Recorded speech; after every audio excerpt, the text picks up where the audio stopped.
এই বেলাটি গাছটি আছে আমার বাইশ থেকে দেখছিলেন দেখেন নাই ওই যায় থাকলো লুকায় আপনার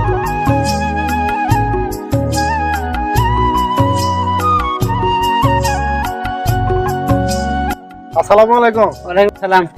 আমার বাইশ থেকে দেখছিলেন ইবদি যে বাইশ থেকে গেল দেখছিলেন গেছে ওই যে গেল যে কখন থেকে সকাল থেকে খুঁজতেছি না দেখেন কোন বিপদে বললাম দেখি ওদিকে দেখেন আপনি খুঁজে দেখেন।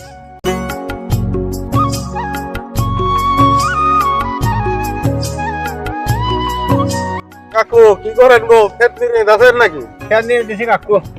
আমার বাইশ থেকে দেখছিলেন না চাচা দেখিনি। বাইশ থেকে 3-4 দিন থেকে যে খাওয়া দাওয়া বাদ দিচ্ছে যে কই যায় পলাই আছে খুঁজে খুঁজে তো পাইতেছি না।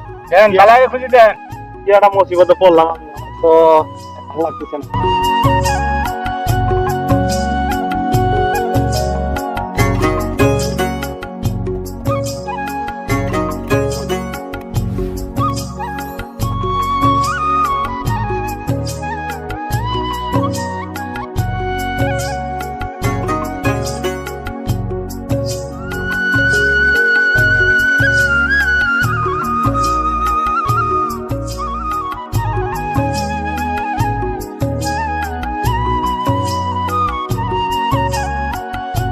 আসসালামু আলাইকুম। ওয়ালাইকুম আসসালাম। কেমন আছো? কেমন একটা মনটা ভালো না। ভাইস্তারা 3-4 দিন থেকে খাওয়া দাওয়া খাচ্ছে না, কোথায় যায় পড়ছে আমি তো ঘুরে ঘুরে খালি দেখতেছি খুঁজতেছি কিন্তু আসলে তাকে আর পোলাপান কই যাবো? ভালো করে খোঁজ খবর করে দেখো, পাওয়া যাবেই।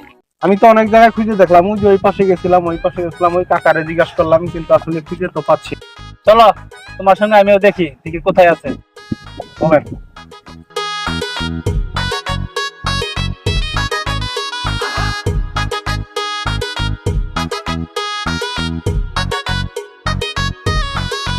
দাদা ভাই কই না আমি দুনিয়ার তালা ভিতরে পড়ছি জন্য কি ওর বাপু আমাকে ঠেলা দেয়, ওর চাষি আমাকে ঠেলা দেয়, এই খালি করে পাঁচটি ধরা বিয়ে করাই দাও না।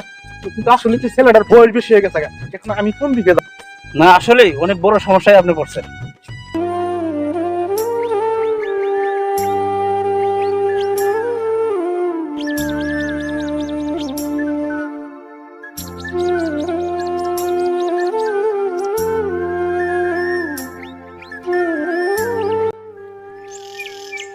এই আপনার বাইশের মতো লাগতো। তাই তো দেখা যাচ্ছে যে ওই কালারি গেঞ্জি বাইকের মতোই তো লাগতেছে। চলো যাই দেখি। দাদা ভাই কারো কথাই শুনে না, কারো কথাই মানে মানতেছে না, একটু বলেন তো। দাদা ভাই দেখেন তো চেহারাটা আজকে 3-4 দিন থেকে না খাই, দেখেন তো চেহারাটা একবার মলিন হয়ে গেছে। এলে জ্বালা যাচ্ছে না আমার কত দিব এরা। ওর চাষি আমাকে বলে, ওর বাপ আমাকে বলে, আমি একা এত জ্বালা যাচ্ছে না। আপনি একটু বুঝাই বলেন তো। ভাতিজা রাত করে লাভ কি? না খাইতেও পিণ্ডটা শেষ করতেছ। বিয়ে সাথে হলো আল্লাহ হাতে জিনিস, রিজিক তোমার যেখানে আছে সেখানে হবো। ভাতিজা চলো বাড়ি যাই, সমাধানটা হবো নি। এই কান্দাস কে? চল আমি তো আইছি, চিন্তা করিস না, সমাধান করবই। দেখছি ও তো দেখছি এগুলা বিয়ে করাবা হেরে করাবা কোনো কিছুই করো না। চল